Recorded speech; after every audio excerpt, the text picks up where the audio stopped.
Hello जिक्स, कैसे हैं आप सब। आज की इस वीडियो में हम पाकिस्तान में पिछले 2 दिनों में होने वाली कुछ इंपॉर्टेंट डेवलपमेंट्स के बारे में जिक्र करेंगे। वैसे तो हमारी कोशिश होती है कि पाकिस्तान की पॉजिटिव डेवलपमेंट्स पर ज़्यादा फोकस रखा जाए, लेकिन अनफॉर्चुनेटली जबकि ये सरकार आई है कोई पॉजिटिव न्यूज़ देखने को नहीं मिल रही। आज की इस वीडियो में हम देखेंगे कि क्या कुछ हुआ है पिछले 2 दिनों में और आगे क्या होने जा रहा है। इस हवाले से बड़ी कुछ खौफनाक चीज़ें से सामने आई हैं, उनको हम ज़रा डिस्कस करेंगे। तो सबसे पहले तो डिस्कस करेंगे the mother of all bombs, the petrol bomb, जो इन्होंने हम पर गिराया। पहले 30 रुपये का और फिर मज़ीद 30 रुपये का और तकरीबन 60 रुपये का पेट्रोल ये एक हफ्ते में बढ़ा चुके हैं। हैट्स ऑफ, आवाम को खजल कर रहे हैं। 2011 की यादें वापस आ गई हैं जब सीएनजी की लाइंस में हम लगा करते थे। अब्बू की गाड़ी, हमें खुशी होती थी इस बहाने गाड़ी मिल गई है। तो जी 2-2 घंटे लाइनों में लग के सीएनजी मिलती थी, घर आते थे लाइट नहीं होती थी। तो सेम एक्शन रिप्ले हो रहा है। तो हैट्स ऑफ टू इस हुकूमत को कि जी बचपन की यादें इन्होंने ताज़ा करा दी हैं। बहुत अच्छे लोग हैं ये, हमारा बड़ा ख्याल रखते हैं। बिजली के जो नर्ख हैं उसमें तकरीबन 8 रुपये फ़ी यूनिट इजाफा कर दिया। इसके अलावा कल रात खबर आई है रातों रात दुश्मन के हमले की तरह इन्होंने हम पर गैस बॉम्ब भी गिरा दिया है और जो गैस की प्राइसेस हैं उनमें भी 45% का इजाफा हो गया है। वाह वाह वाह वाह। यकीन कीजिए अभी भी जब मैं शूट कर रहा हूँ तो लाइट नहीं आ रही।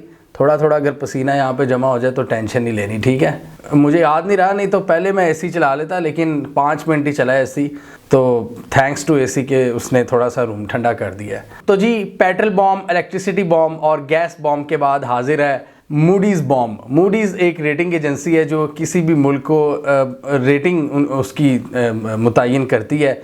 किसी भी कंट्री की जो फाइनेंशियल आउटलुक होती है, बिजनेस आउटलुक, के इस मुल्क में बिजनेस अपॉर्चुनिटी कैसी है, इन रेटिंग्स को देख के पूरी दुनिया के इन्वेस्टर्स आपके मुल्क में आते हैं इन्वेस्ट करने। वो देखते हैं कि इस मुल्क की क्या रेटिंग है, वो इसमें डिफरेंट जो फैक्टर्स हैं उनको मद्देनज़र रख कर आपको रेटिंग्स देते हैं। आपकी लॉ एंड ऑर्डर की सिचुएशन, पॉलिटिकल इंस्टेबिलिटी या बाकी अनसर्टेनिटी है या नहीं है, कितना पॉजिटिव एनवायरनमेंट है। तो मूडीज़ ने हमारी जो पाकिस्तान की आउटलुक है उसको स्टेबल से मनफी कर दी है।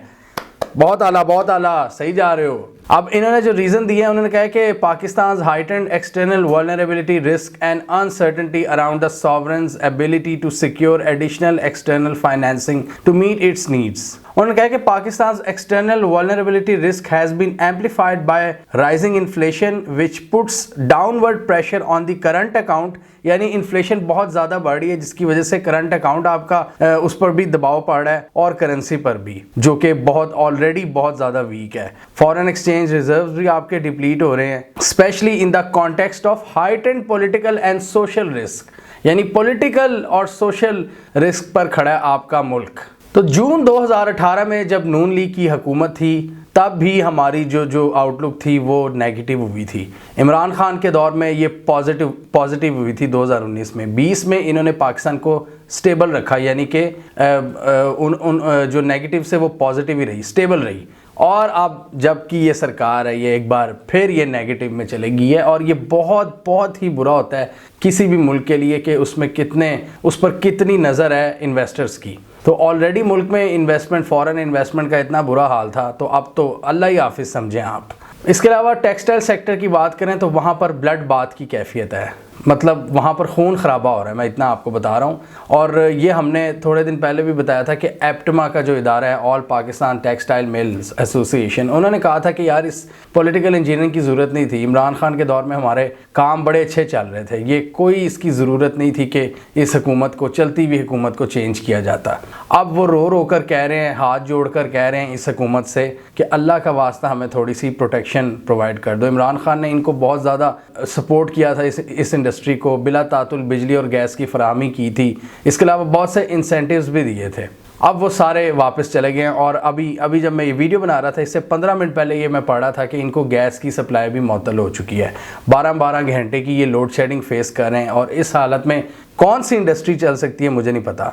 बांग्लादेश की इंडस्ट्री हमसे क्यों ऊपर गई थी, टेक्सटाइल इंडस्ट्री।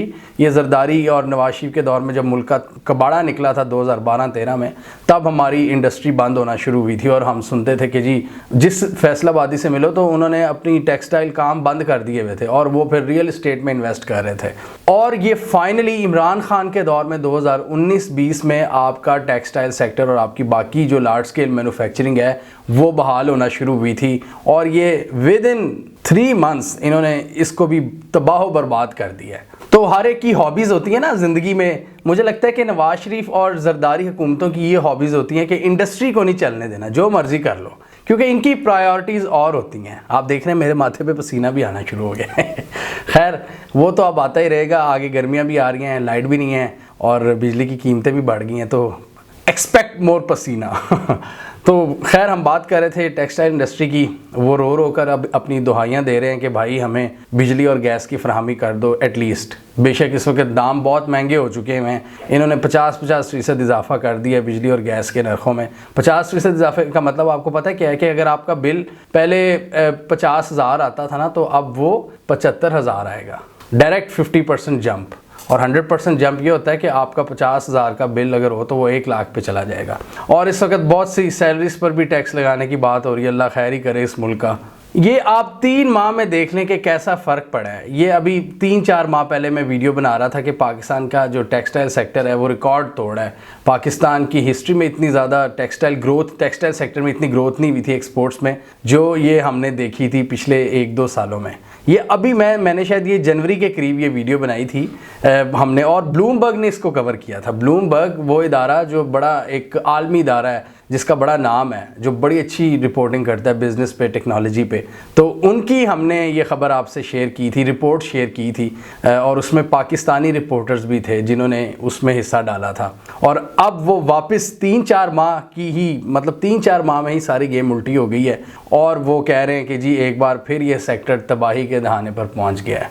इसके अलावा पेट्रोल बॉम्ब गिरने के बाद हमारे बहुत से जो बिजनेसेस, कंपनीज़ और स्टार्टअप्स पाकिस्तान में शुरू हुए थे वो भी बहुत ज़्यादा अब लॉस में जाना शुरू हो गए हैं। स्वबल एक कंपनी है जो बड़ी अच्छी राइड शेयरिंग कंपनी है, एक शहर से दूसरे शहर या इंटरसिटीज़ इनकी व्हीकल्स चलती हैं। तो इंटरसिटी वाला जो काम है वो इन्होंने बंद कर दिया है पेट्रोल प्राइसेस की वजह से। स्वबल ने भी लास्ट हुकूमत में बहुत ज़्यादा फंडिंग उठाई थी फॉरेन इन्वेस्टर्स से, और हमने इसको भी कवर किया था कि पाकिस्तान के स्टार्टअप इकोसिस्टम है सारा, उसमें 600% की ग्रोथ आई थी इमरान खान के दौर में। 600% यानी 6 गुना इजाफा। स्टार्टअप आपके इतनी तेज़ी से फंडिंग उठा रहे थे और ब्लूमबर्ग इस हवाले से कवर कर रहा था। और अब वो ही स्टार्टअप जो सारे खड़े हुए थे अल्लाह अल्लाह करके, अब उनका काम एक बार फिर श्रिंक होना शुरू हो गया। इसके अलावा करीम ने अपना फूड डिलीवरी वाला जो यूनिट था वो बंद कर दिया पेट्रोल प्राइसेस की वजह से। फूड पांडा का भी मैं पढ़ रहा था कि वहाँ पर भी काफ़ी मसले मसाइल जा रहे हैं। अब उनको भी अपनी कीमतें बहुत ज़्यादा महंगी करनी पड़ेंगी। वो भी कोविड के दिनों में पाकिस्तान में ऐसी जो टेक से रिलेटेड स्टार्टअप्स हैं वो चलना शुरू हुए थे, एक बड़ा अच्छा एक बूस्ट मिला था, लेकिन अब वो सारा रिवर्स हो रहा है। थैंक्स टू दिस गवर्नमेंट, इनका शुक्रिया अदा करना नहीं भूलना आपने। पसीना बहुत आ रहा है, ज़रा पानी पी लें। मैं पिछले तकरीबन 3.5 साल से वीडियोस बना रहा हूँ, कभी मुझे लाइट का मसला नहीं हुआ शूट करते हुए, और ये मसले शुरू हो गए हैं और मुझे नहीं पता अब मैं इसका किससे गिला करूँ। अब स्टार्टअप्स का पाकिस्तान जैसे मुल्क में उठना ना बहुत बड़ी बात थी, ये बहुत बड़ी खबर थी जिसको आलमी इदारे कवर कर रहे थे कि हमारी जैसी वल्नरेबल मार्केट में स्टार्टअप्स ने इतना ज़्यादा ग्रो करना शुरू कर दिया था। लेकिन इन्होंने हमें याद कराया है ये इस शरीफ जरदारी रजीम ने कि आप इस काबिल नहीं हो कि आप टेक स्टार्टअप्स को यहाँ पर चला सको। यहाँ पर सिर्फ हमारे दोस्त ही तरक्की करेंगे और हम तरक्की करेंगे। यहाँ पर किसी की जुर्रत कैसे हुई कि तुम अपना स्टार्टअप बनाओ और उसको कामयाब तरीके से चलाओ। ये सारा कुछ हुआ था इमरान खान के दौर में। Ease of doing business index बेहतर हुआ था, एक काफ़ी ज़्यादा अच्छी एक लेवल प्लेइंग फील्ड मिल रही थी बहुत से प्लेयर्स को। आप आईटी सेक्टर में देख लें, आप लार्ज स्केल मैन्युफैक्चरिंग में देख लें, आप टेक्सटाइल इंडस्ट्री को देख लें, आप किसानों को देख लें, पाकिस्तान में हर वो बड़ा सेक्टर जो ग्रोथ ड्रिवन सेक्टर है वो बहुत खुश था। इसके अलावा डैम्स और सी पैक के हवाले से हम ऑलरेडी कवर कर चुके हैं कि डैम्स का जो वापडा के चेयरमैन थे रिटायर्ड जनरल मुजम्मिल, उन्होंने भी इस्तीफ़ा दे दिया। अब डैम्स का फ्यूचर का मुझे कुछ नहीं पता। सी पैक के हवाले से बहुत से चाइनीज़ भी पाकिस्तान से जा चुके हैं। इसके अलावा स्टॉक मार्केट तो डेली बेसिस पर नीचे गिर रही है और डॉलर तो ऑलरेडी न्यूट्रल हुआ है, और लोड शेडिंग आपके सामने है, अभी भी लाइट नहीं आई। लेकिन इस वक्त के जो हुक्मरान हैं वो मज़े कर रहे हैं, वो उर्दगान के साथ डिनर मार रहे हैं। आप ये ज़रा देखें, ये सलमान शहबाज और इसकी अहलिया ये पाकिस्तान की आवाम की ट्रोलिंग कर रहे हैं। ये जिस तरह देख रहे हैं ना हमारी तरफ, ये ट्रोलिंग है। ये कह रहे हैं कि पुत्र जो मर्जी कर लो, हम हैं इश्तिहारी मुजरिम, लेकिन हम तुम्हारे पैसों पर जाके आलमी लीडरों के साथ बैठकर डिनर करेंगे, कर ले जो करना है, ठीक है। अब ये देखिए ना, मतलब ये लोग इश्तिहारी हैं, इन पे केसेस हैं इस वक्त। आज FIA कह रही थी कि यार हम हमज़ा और इनको शहबाज शरीफ को पकड़ना चाहते हैं, इन पर मनी लॉन्ड्रिंग के केसेस हैं और ये उर्दगान के साथ खाबे पाड़ रहे हैं। और इनके तुर्की के विज़िट की बात करें तो वैसे तो ख़जाना खाली है, कोई पैसा नहीं है पाकिस्तान के ख़जाने में, लेकिन जितना पैसा इन्होंने उर्दगान के विज़िट पे ख़र्च किया ना, मुझे नहीं समझ आ रही थी कि क्या, मतलब प्रिंट देख लो आप, डिजिटल देख लो आप, TV देख लो, इतना ज़्यादा पैसा इन्होंने रोड़ा है। मुझे तो समझ नहीं आ रही थी कि ये कोई मार्स का मिशन लॉन्च कर रहे थे। मतलब पाकिस्तान अगर मार्स का मिशन भी लॉन्च कर ले ना कभी, अगर अगले 1,500 या 2,000 साल बाद के हम मार्स पे जा रहे होंगे, तब भी शायद इतनी मार्केटिंग की ज़रूरत नहीं होगी जितनी इन्होंने टर्की के विज़िट की अपनी मार्केटिंग की है। या शायद इन्हें भरोसा ही नहीं अपने आप पे कि अगले 2 दिन बाद ये वज़ीर आज़म रहेंगे भी कि नहीं। अब इमरान खान ने जिस तरह पाकिस्तान को मैनेज किया कोविड क्राइसिस के दौरान, एक कितना उसमें पार्शियल लॉकडाउन की भी कैफियत थी, फिर कोरोना के बाद जब इकॉनमी खुली, फिर सप्लाई चेन का क्राइसिस आया, फिर इन्फ्लेशन उसकी वजह से, और अभी तक वो इन्फ्लेशन वाला क्राइसिस चल रहा है। इमरान खान ने जिस तरह वो क्राइसिस हैंडल किया, पूरी दुनिया की हम देख रहे थे क्या सूरत हाल थी, और हमारी परफॉर्मेंस बहुत अच्छी रही। इनको क्राइसिस अब मिला है पहली बार शायद, और इनसे ये हैंडल नहीं हो पा रहा। Imran Khan man of crisis था, वो जानता था कि किस तरह क्राइसिस की सूरत हाल में मुल्क को चलाना है। इनसे वो चीज़ नहीं हो रही। इन्होंने कभी शायद क्राइसिस में हुकूमत नहीं की और इनके हाथ पैर फूल चुके हैं। इन्होंने बेसिकली ये ऐशी करने आए हैं अवाम के पैसों पर। ये जो टैक्स का पैसा होता है, ये जो कर्ज़े लेते हैं, ये इन्होंने अपनी ऐशियों पर लगाना है। ये आप कहते हैं ना कि इमरान, ये कई लोग ट्विटर पर सवाल कर रहे हैं कि यार इतनी बदतरीन जब एक ग्लोबल माशी बहरान था, सप्लाई चेन का मसला था, तो इमरान खान कैसे चीज़ें हैंडल कर रहा था। उसका जवाब फिर इस तरह आपको नज़र आता है कि इमरान खान की हुकूमत में कोई बड़ा करप्शन का स्कैंडल नहीं आया। उनके जो वज़ीर थे वो अन्नेवाह पैसा नहीं उड़ा रहे थे इनकी तरह, वो ऐशियों में पैसा नहीं स्पेंड कर रहे थे। उन्होंने टैक्स कलेक्शन में रिकॉर्ड इजाफा किया, और इमरान खान ने बताया कि जो टैक्स कलेक्शन में इजाफा हुआ उसका हमने फिर आवाम पर लगाया।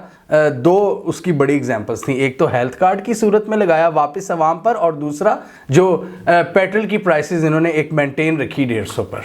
लेकिन ये पेट्रोल की प्राइसेस 150 पर मेंटेन नहीं रख सकते। क्यों? क्योंकि इन्होंने ऐशियाँ करनी है। इन्होंने अपनी ऐशी की जो कंपनसेशन है वो आवाम की जेब से निकालनी है, इसलिए 210 रुपये का पेट्रोल किया है। मुबारक हो आप सबको, क्योंकि इन्होंने फिर करप्शन भी करनी होती है। इन्होंने जो आपका और मेरा पैसा है जो पाकिस्तान के ख़जाने में पड़ा है, टैक्स पेयर का मनी, इन्होंने अपने दोस्तों को नवाजना होता है, ठेके देने होते हैं, और उसमें से फिर कमीशंस रखनी होती हैं। ये पुराने पापी हैं, इनको इन सारी गेम्स का पता है। तो इसलिए ये इसका जवाब है कि क्यों इमरान खान ने एक बदतरीन माशी बहरान के बावजूद किस तरह एक कंट्रोल रखा हुआ था जो इनसे नहीं हो पा रहा। उसकी रीजंस हैं। अगर इन्हें पाकिस्तान के ख़जाने का ख्याल होता तो क्या ये इस तरह अन्नेवाह फॉरेन टूर्स पे स्पेंडिंग करते, या उसके जो एड्स इन्होंने लगाए। अवाम का ख्याल उनको होता है जो अवाम के वोटों से आते हैं, और इस वक्त हम सब का मुतालबा यही है कि फौरी इलेक्शंस करवाए जाएं। जो भी जीतेगा हम सबको कबूल होगा, लेकिन एक इम्पोज्ड गवर्नमेंट और उसके अवाम दुश्मन इक़दामात वो हमें किसी सूरत में कबूल नहीं है। हमें कमेंट सेक्शन में बताइए आप आने वाले दिनों में पाकिस्तान के हालात कैसे देख रहे हैं। अगर इसी तरह चलने दिया गया तो मतलब क्या सूरत हाल पैदा हो सकती है, क्या अवाम इस सूरत हाल में ज़िंदा रह सकती है या नहीं। आप आगे आने वाले दिनों को कैसे देख रहे हैं, कमेंट कीजिए। इसके अलावा हमारा यूट्यूब चैनल सब्सक्राइब कर लें, साथ ही वो बेल आइकन भी दबा लें ताकि वो स्टोरीज़ दुनिया भर से और पाकिस्तान से जिनकी मेन स्ट्रीम मीडिया पर प्रॉपर कवरेज नहीं होती, हमारे प्लेटफॉर्म के थ्रू आप तक टाइम पर पहुंच जाएं।